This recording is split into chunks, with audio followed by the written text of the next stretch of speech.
नमस्कार।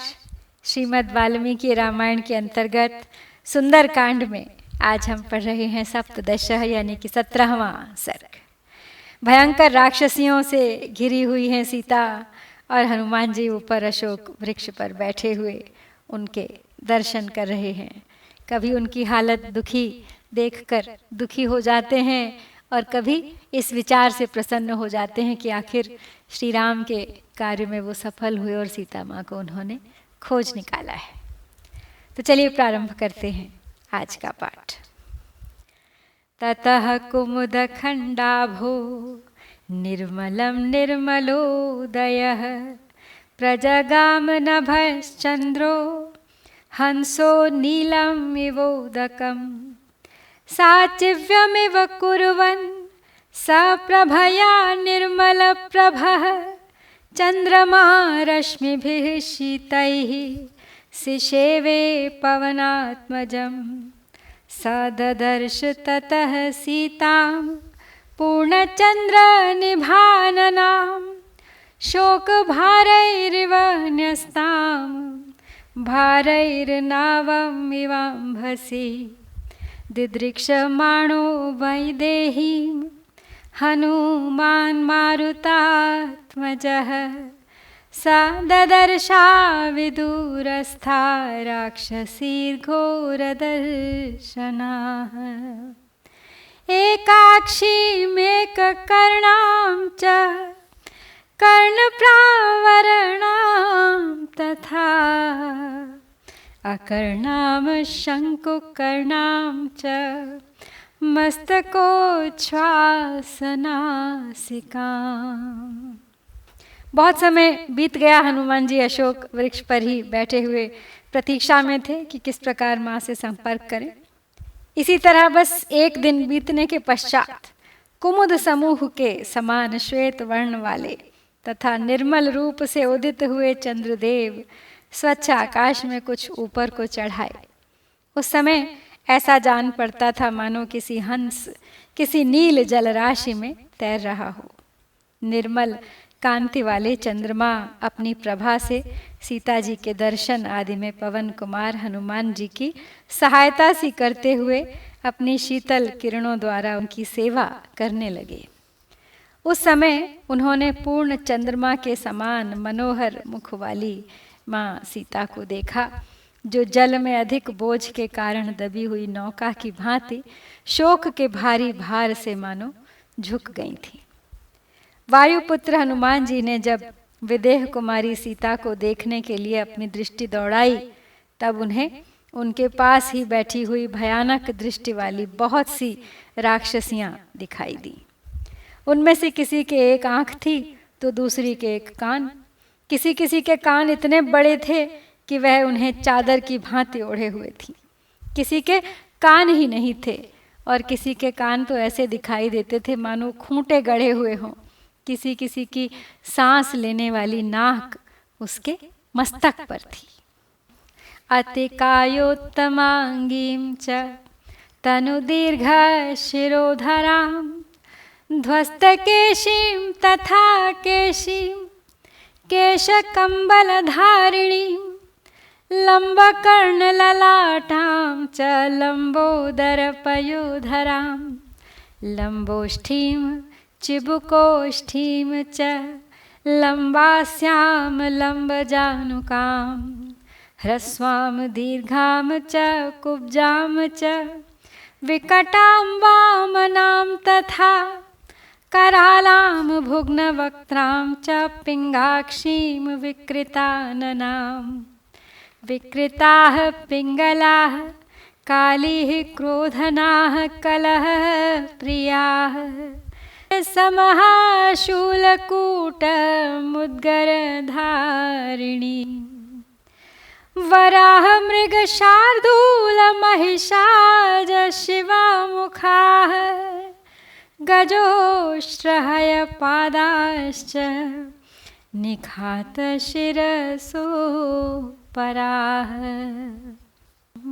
तो सीता जी की रक्षा के लिए उपस्थित जो राक्षसियां हैं, अब उनका वर्णन कर रहे हैं हनुमान जी कहते हैं कि किसी का शरीर बहुत बड़ा था, किसी का बहुत उत्तम, किसी की गर्दन पतली और बड़ी थी, किसी के केश उड़ गए थे और किसी किसी के माथे पर केश उगे ही नहीं थे।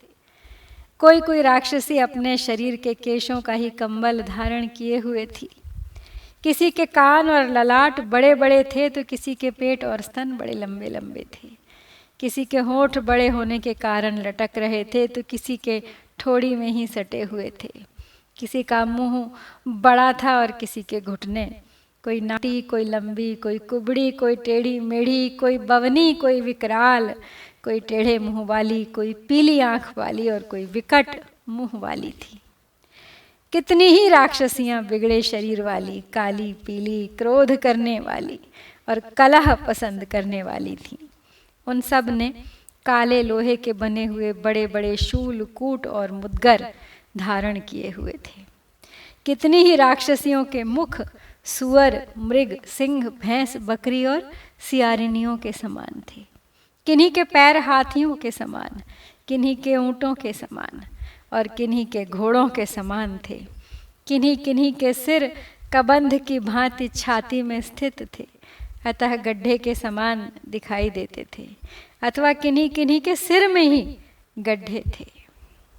एकहस्तैक पादाश्च खरकर्ण्यश्वकर्णिकाः गोकर्णीर्हस्तिकर्णीश्च हरिकर्णीस्तथा पराः अतिनासाश्च काश्चिच्च तिर्यङ्नासानासिकाः गजसन्निभनासाश्च ललाटोच्च वासनासिकाः हस्तिपादा महापादा गोपादाः पादचूलिकाः अतिमात्र शिरोग्रीवा अतिमात्र कुचोदरीः अतिमात्रास्य नेत्राश्च दीर्घजिह्वाननास्तथा अजामुखीर्हस्तिमुखीर्गोमुखीः सुकरीमुखीः हयोष्ट्रखरवक्त्राश्च राक्षसी घोरदर्शनाः शूलमुद्गरहस्ताश्च क्रोधनाः कलहप्रियाः कराला धूम्रकेशिन्यो राक्षसीर्विकृताननाः पिबन्ति सततं पानं सुरामांस सदा प्रियाः। तो आगे बढ़ाते हैं वर्णन राक्षसियों का। तो किन्हीं के एक हाथ थे तो किन्हीं के एक पैर, किन्हीं के कान गधों के समान थे तो किन्हीं के घोड़ों के समान, किन्हीं किन्हीं के कान गौओं और हाथियों और सिंहों के समान दृष्टिगोचर होते थे। किन्हीं की नासिकाएं बहुत बड़ी थीं और किन्हीं की तिरछी, किन्हीं किन्हीं के नाक ही नहीं थी, कोई कोई हाथी की सूंड के समान नाक वाली थीं और किन्हीं किन्हीं की नासिकाएं ललाट में ही थीं जिनसे वे सांस लिया करती थीं। किन्हीं के पैर हाथियों के समान थे और किन्हीं के गौओं के समान। कोई बड़े बड़े पैर धारण करती थीं और कितनी ही ऐसी थीं जिनके पैरों में चोटी के समान केश उगे हुए थे। बहुत सी राक्षसियाँ बेहद लंबे सिर और गर्दन वाली थीं और कितनों के पेट तथा स्तन बहुत बड़े बड़े थे। किन्हीं के मुख और नेत्र सीमा से अधिक बड़े थे, किन्हीं किन्हीं के मुखों में बड़ी बड़ी जिह्वाएं थीं और कितनी ही ऐसी राक्षसियाँ थीं जो बकरी, हाथी, गाय, सुअर, घोड़े, ऊंट और गधों के समान मुख धारण करती थीं। इसीलिए वे देखने में बड़ी भयंकर थीं।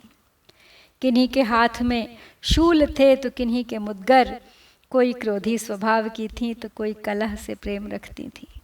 धुएं जैसे केश और विकृत मुख वाली कितनी ही विकराल राक्षसियाँ सदा मद्यपान जो किया करती थीं। मदिरा और मांस उन्हें अत्यंत प्रिय थे। मांस शोणित दिग्धांगी मांस शोणित भोजनाः ताददर्श कपिश्रेष्ठो रोमहर्षण दर्शनाः स्कन्धवन्तम् उपासीनाः परिवार्य वनस्पतिं तस्याधस्ताच्च तां देवीं राजपुत्रीमनिन्दितां लक्षयामास लक्ष्मीवान् हनुमान् जनकात्मजां निष्प्रभां शोकसन्तप्तां मलसङ्कुलमूर्धजां क्षीणपुण्यां च्युतां भूमौ तारां निपतितामिव चारित्रव्यपदेशाढ्यां भर्तृदर्शनदुर्गतां भूषणैरुत्तमैर्हीनां भर्तृवात्सल्यभूषितां राक्षसाधिपसंरुद्धां बन्धुभिश्च विनाकृतां वियूथां सिंहसंरुद्धां बद्धां गजवधूमिव चन्द्रोदान्ते शारदाभ्रैरिवावृताम्। तो कितनी ही राक्षसियां अपने अंगों में रक्त और मांस का लेप लगाई रहती थीं। रक्त और मांस ही उनके भोजन थे। उन्हें देखते ही रोंगटे खड़े हो जाते थे। कपिश्रेष्ठ हनुमान जी ने भी उन सबको जब देखा तो उनका रोम रोम कांप गया। वे उत्तम शाखा वाले उस अशोक वृक्ष को चारों ओर से देखकर उससे थोड़ी दूर पर बैठी हुई थीं और सती साध्वी राजकुमारी सीता देवी उसी वृक्ष के नीचे उसकी जड़ से सटी हुई बैठी थीं। उस समय शोभाशाली हनुमान जी ने जनक किशोरी जानकी जी की ओर विशेष रूप से लक्ष्य किया। उनकी कांति फीकी पड़ गई थी। वे शोक से संतप्त थीं और उनके केशों में मैल जम गई थी। जैसे पुण्य क्षीण हो जाने पर कोई तारा स्वर्ग से टूटकर पृथ्वी पर गिर पड़ा हो, उसी तरह वे भी कांतिहीन दिखाई देती थीं। वे आदर्श चरित्र, पातिव्रत्य से संपन्न तथा इसके लिए सुविख्यात थीं। उन्हें पति के दर्शन के लिए लाले पड़ गए थे। वे उत्तम भूषणों से रहित थीं तो भी पति के वात्सल्य से विभूषित थीं। पति का स्नेह ही उनके लिए श्रृंगार था मानो। राक्षस राज रावण ने उन्हें बंदिनी बना रखा था। वे स्वजनों से बिछुड़ गई थीं, जैसे कोई हथिनी अपने यूथ से अलग हो गई हो, यूथ पति के स्नेह से बंधी हो और उसे किसी सिंह ने रोक लिया हो। रावण की कैद में पड़ी हुई सीता की भी वैसी ही दशा थी। वे वर्षा काल बीत जाने पर शरद ऋतु के श्वेत बादलों से घिरी हुई चंद्र रेखा के समान प्रतीत होती थी। क्लिष्ट रूपां संस्पर्शाद युक्तामिव वल्लकीं सतां भर्तृहिते युक्तां रक्षसां वशे अशोकवनिका मध्ये शोकसागरमाप्लुतां ताभिः परिवृतां तत्र सग्रहामिव रोहिणीं ददर्श हनुमांस्तत्र लतां कुसुमामिव सामलेन च दिग्धांगी वपुषा चाप्यलंकृता मृणाली पंकदिग्धेव विभाति च न भाति च मलिनेन तु वस्त्रेण परिक्लिष्टेन भामिनी संवृत्तां मृगशावाक्षीं ददर्श हनुमान् कपिम् तां देवीं दीनवदनां दीनां भर्तृतेजसा रक्षतां स्वेन शीलेन सीतामसितलोचनाम्। जैसे वीणा अपने स्वामी की अंगुलियों के स्पर्श से वंचित हो, वादन आदि की क्रिया से रहित अयोग्य अवस्था में मूक पड़ी रहती है, उसी प्रकार सीता पति के संपर्क से दूर होने के कारण महान क्लेश में पड़कर ऐसी अवस्था को पहुंच गई थी जो उनके योग्य नहीं थी। पति के हित में तत्पर रहने वाली सीता राक्षसों के अधीन रहने के योग्य नहीं थी, फिर भी वैसी दशा में पड़ी थी। अशोक वाटिका में रहकर भी वे शोक के सागर में डूबी हुई थी।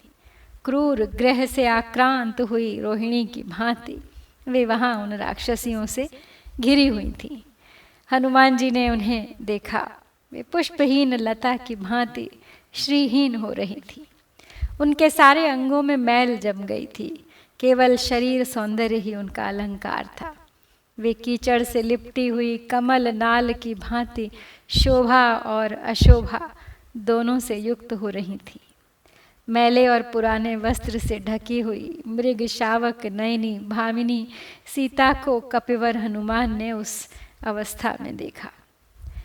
यद्यपि देवी सीता के मुख पर दीनता छा रही थी, तथापि अपने पति के तेज का स्मरण हो आने से उनके हृदय से वह दैन्य दूर हो जाता था। कजरारे नेत्रों वाली सीता अपने शील से ही सुरक्षित थी। ताम दृष्ट्वा हनुमान सीताम मृगशावनिभीक्षणाम मृगकन्यामिव त्रस्ताम वीक्षमाणाम समन्ततः दहन्तीमिव निःश्वासैर्वृक्षान् पल्लवधारिणः संघातमैव शोकानां दुःखस्योर्मिमिवोत्थिताम् तां क्षमां सुविभक्ताङ्गी विनाभरणशोभिनी प्रहर्षमतुलं लेभे मारुतिः प्रेक्ष्य मैथिलीं हर्षजानि च सोऽश्रूणितां दृष्ट्वा मदिरेक्षणां मुमोच हनुमांस्तत्र नमश्चक्रे च राघवम् नमस्कृत्वाथ रामाय लक्ष्मणाय च वीर्यवान् सीतादर्शन संहृष्टो हनुमान संवृतो अभवत्। अब सीता माँ की बात करते हुए कहते हैं हनुमान कि उनके नेत्र मृग छौनों के समान चंचल थे। वे डरी हुई मृग कन्या की भांति सब ओर सशंक दृष्टि से देख रही थी। अपने उच्छ्वासों से पल्लवधारी वृक्षों को दग्ध सी करती जान पड़ती थी। शोकों की मूर्तिमती प्रतिमा सी दिखाई देती थीं और दुख की उठी हुई तरंग सी प्रतीत होती थीं। उनके सभी अंगों का विभाग बहुत सुंदर था। यद्यपि वे विरह शोक से दुर्बल हो गई थीं, तथापि आभूषणों के बिना भी वे अत्यंत शोभा पा रही थीं। इस अवस्था में मिथिलेश कुमारी सीता को देखकर पवन पुत्र हनुमान को उनका पता लग जाने का अनुपम हर्ष प्राप्त हुआ। मनोहर नेत्र वाली माँ सीता को वहाँ देख हनुमान जी हर्ष के आंसू बहाने लगे। मन ही मन उन्होंने श्री रघुनाथ जी को नमस्कार किया। सीता के दर्शन से उल्लसित हो श्री राम और लक्ष्मण को नमस्कार करके पराक्रमी हनुमान वहीं छिपे रहे। सीता माँ से संपर्क के लिए वो एक ऐसे अवसर को ढूंढ रहे थे जब कोई राक्षसी उनके आसपास न हो। यहाँ पर श्री वाल्मीकि निर्मित आर्ष रामायण आदि काव्य के सुंदरकांड में 17वां सर्ग पूरा होता है। इत्यार्षे श्रीमद् रामायणे वाल्मीकिये आदि काव्ये सुंदरकांडे 17 सर्गः। ओम श्री सीतारामचंद्राभ्यां नमः।